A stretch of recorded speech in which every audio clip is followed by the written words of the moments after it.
muerto Perón, ¿no? Bueno, Ezeiza prefiguró. Ezeiza fue como la ruptura de esa estructura de unidad que estaba detrás de la idea de la vuelta de Perón. Pero incluso podríamos decir que los que luchaban por la vuelta de Perón en realidad no eran aquellos que en nombre de Perón querían que se retrasase cada vez más la vuelta de Perón, desde Bandor en adelante, digamos, ¿no? Los que plantearon en realidad lucha y vuelve, en realidad fueron las juventudes en ese momento, más algún venerable dirigente histórico del peronismo, ¿no? Cámpora fue una sorpresa para todos, porque Cámpora en realidad era un dirigente de esos que durante el primer periodo peronismo se había sobresalido por su lealtad, ¿no? A todo le decía que sí, pero no era un cuadro político, no era John William Cook, por supuesto, ¿no? Ni que se le pareciese. Y sin embargo, los hombres también son hechos por las circunstancias. Cámpora no fue el mismo a partir de su relación con ese peronismo que venía a plantearle al poder una rebeldía que el peronismo oficial no le planteaba. Y Cámpora acompañó esa rebeldía. Yo creo que en ese punto el kirchnerismo generó también que para muchos, incluso que ya no pensaban que el peronismo podía volver a ser un factor de rebeldía contra el poder, se sintiesen de nuevo a gusto en el interior de su propia identidad política. Esto es algo no menor. Incluso dirigentes que venían de haber tenido una relación más o menos estrecha con la década del 90, o con el dualdismo, y que sin embargo fueron tocados y no son los mismos después de 12 años de gobierno del Frente para la Victoria, ¿no? Y otros que dijeron que no eran los mismos, pero que en realidad volvieron a ser lo que siempre fueron, ¿no? Los mismos. Pero bueno, eso tiene que ver también con las peculiaridades del propio peronismo, ¿no? Pero volvemos entonces. La tercera herida, que es una herida que hace estallar, porque nosotros decimos la emancipación, estamos en el plano también del debate de ideas, de la reflexión, de la capacidad del sujeto de mirar críticamente el mundo, de sentirse parte de una experiencia colectiva, de una experiencia de autonomía, de una experiencia de rebeldía, de una experiencia de emancipación, ¿no? Eso requiere que uno no esté dominado por el terror, que no esté dominado, que no sea hablado por otro. La emancipación exige no ser hablado por otro. Cuando uno es hablado por otro, ese otro puede ser el terror, ese otro puede ser el abismo económico, ese otro pueden ser los grandes medios de comunicación de masas. Cuando uno es hablado por otro, lo que se quiebra en mil pedazos es esta idea, esta experiencia y esta práctica de la emancipación que nos hace infinitamente mejores, como individuos y como colectivos. Pero es muy difícil. Yo les decía al comienzo de esta experiencia de 4 miércoles, aquello de Kant, que la mayoría de las personas prefería permanecer en minoría de edad y no atreverse a pensar por sí misma por pereza y cobardía. Eso lo decía Kant en 1784. Y uno diría, no, nosotros que tenemos celulares, que la ciencia progresó, en verdad, yo creo que en algunos puntos estamos en el día anterior a que Kant dijo esto.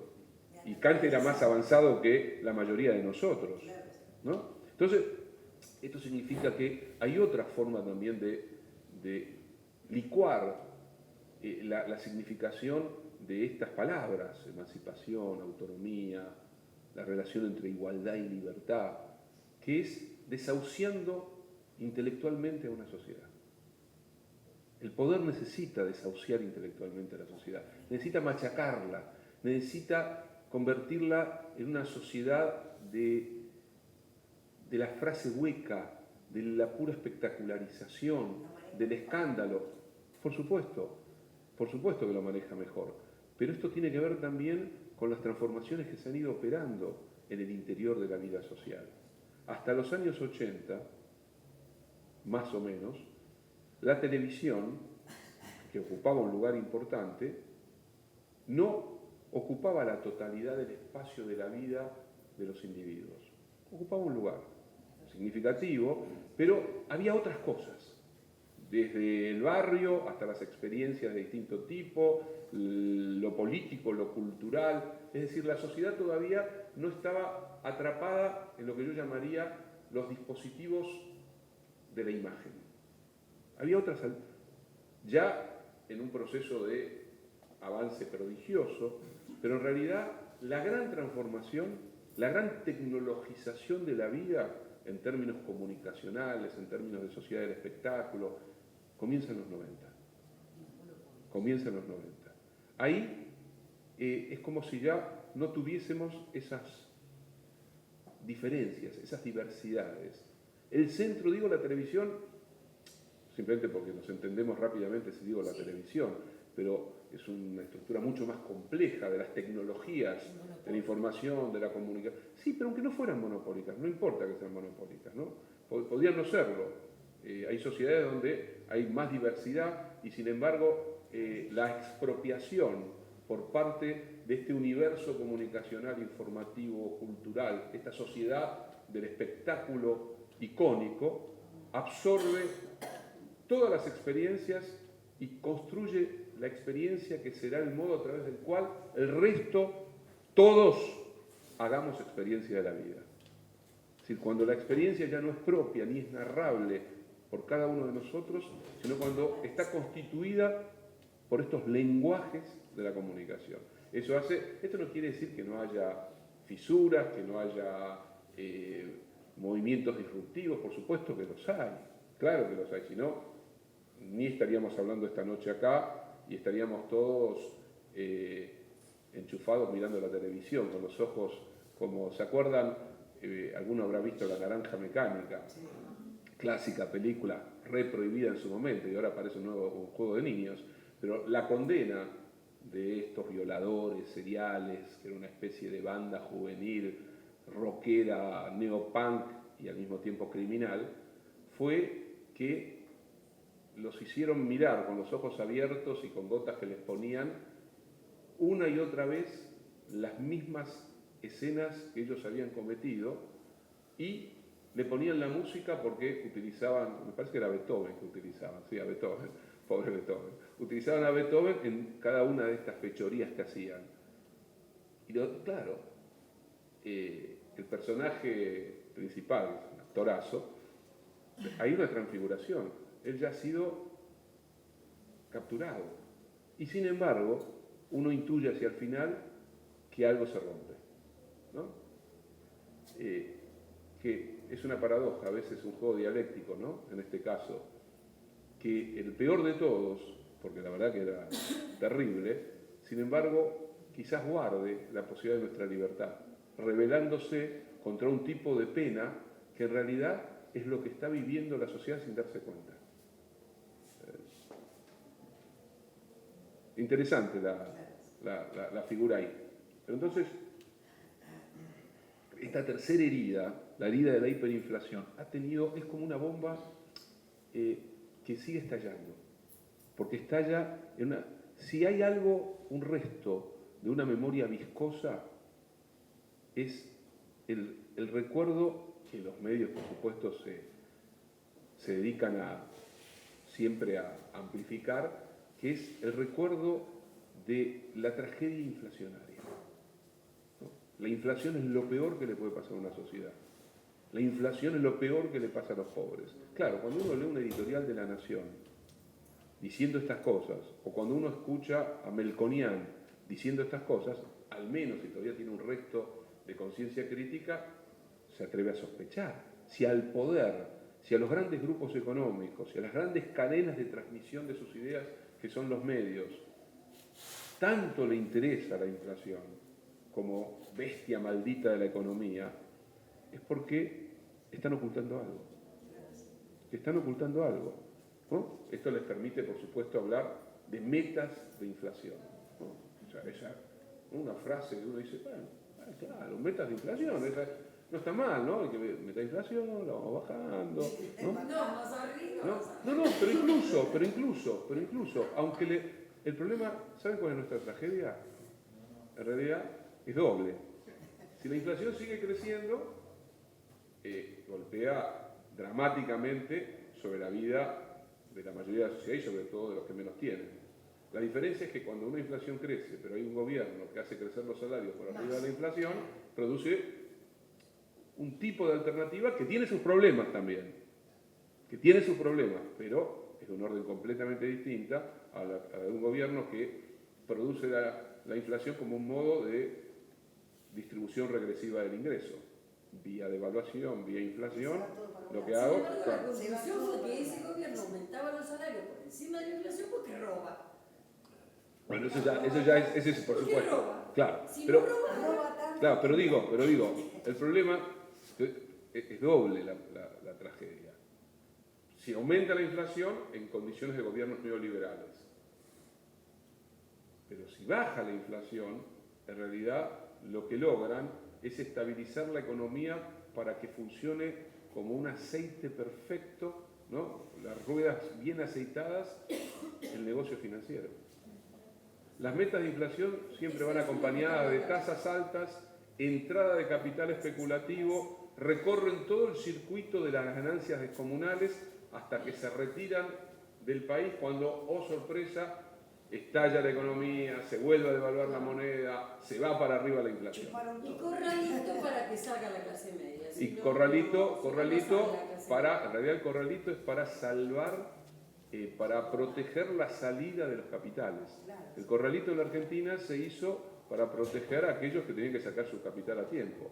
Perjudicó en primera instancia a la clase media, después no tanto porque después todo el proceso posterior hizo que aquellos que tenían dinero en los bancos después lo recuperaran con intereses, incluso como el dólar después llegó a un nivel de cierta calma durante X cantidad de años, ¿no?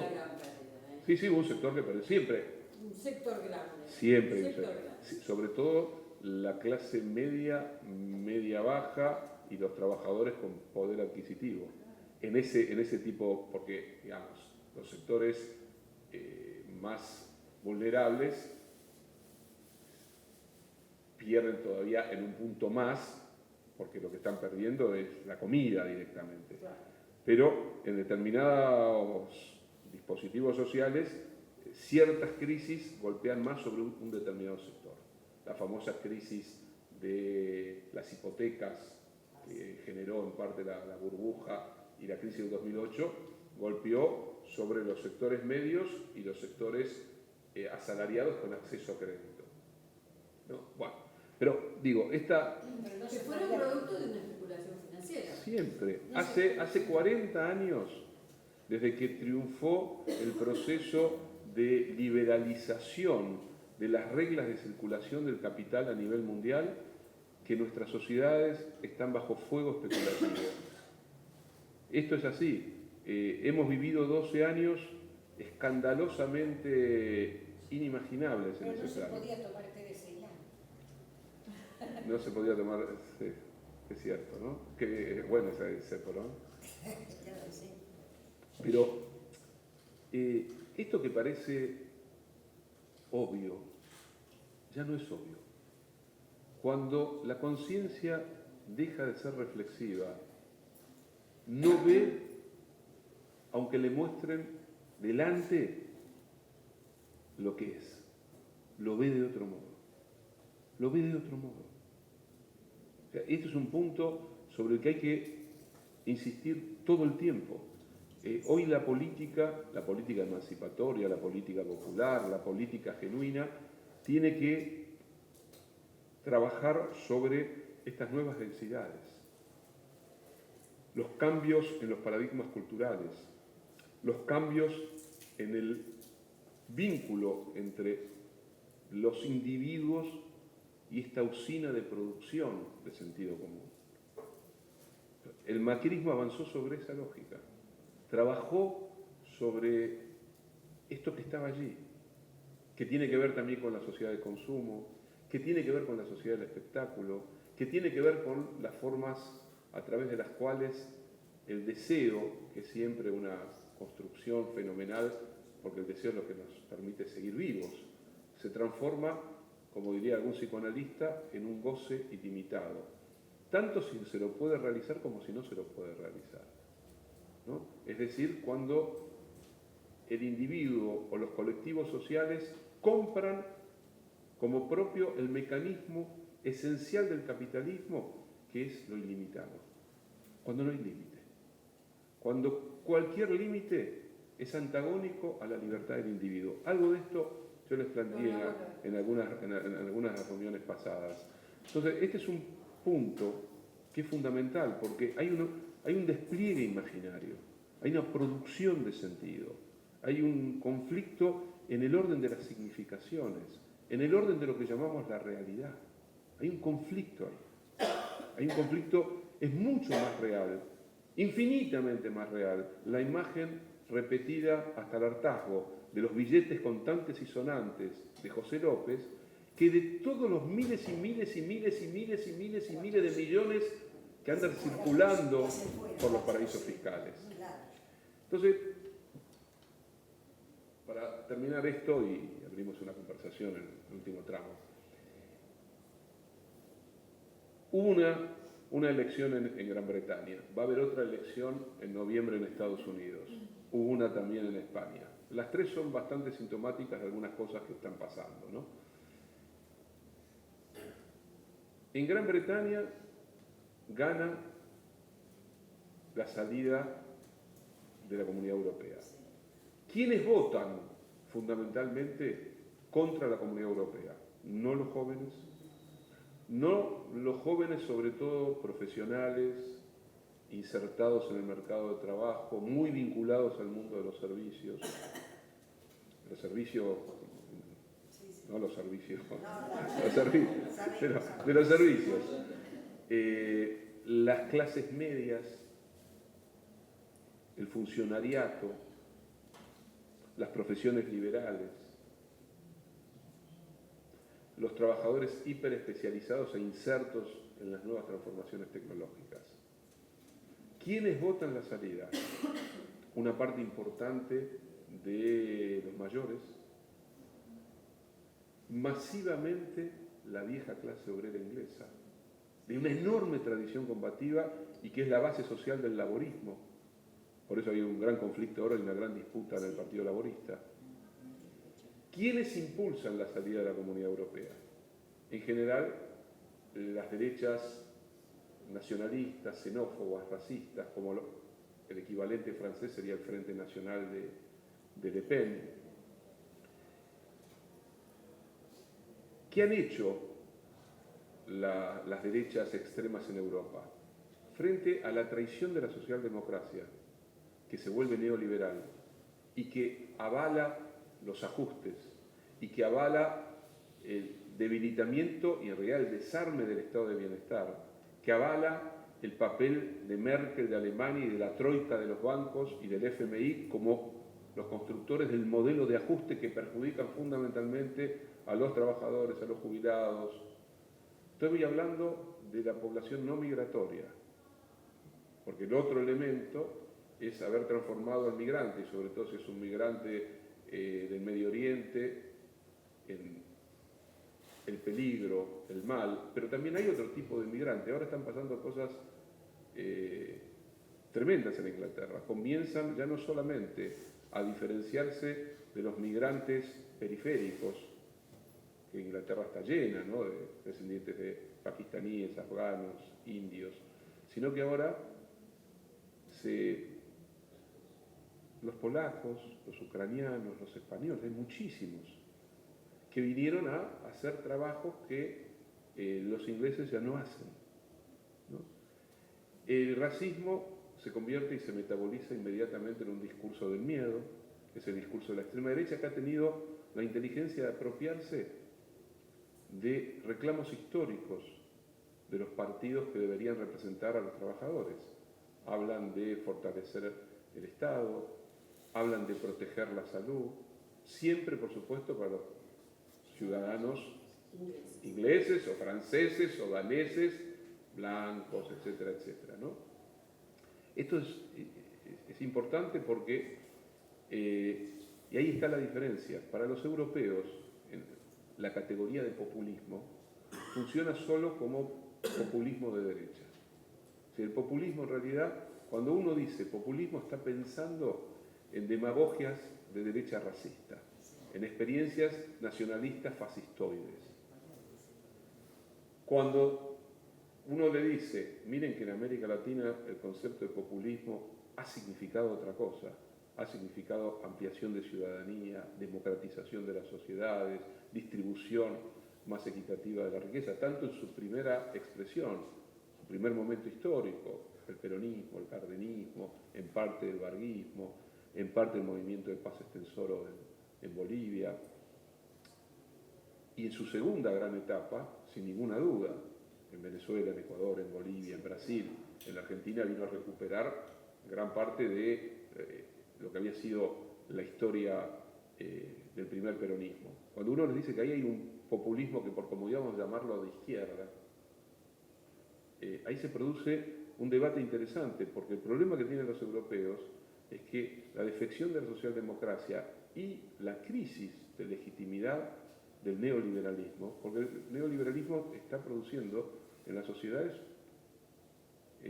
disconformidad, inevitable, porque avanza la pobreza, porque la tasa de los salarios ha sido decreciente. Desde los años 70 los salarios, por ejemplo en Estados Unidos, son decrecientes, porque gran parte del trabajo industrial que se hacía en esos países se trasladó al sudeste asiático, a la India, porque la vieja clase obrera hoy se siente amenazada doblemente en sus viejas tradiciones, en su forma tradicional de vida, en sus ingresos, y también esta nueva amenaza, entre comillas, que son los nuevos migrantes. Esto lo está capitalizando la extrema derecha. Y no hay ninguna señal de que quienes hoy gobiernan Europa vean el peligro que eso significa. Lo único que les está preocupando ahora es que la salida de Gran Bretaña produce un gran problema económico.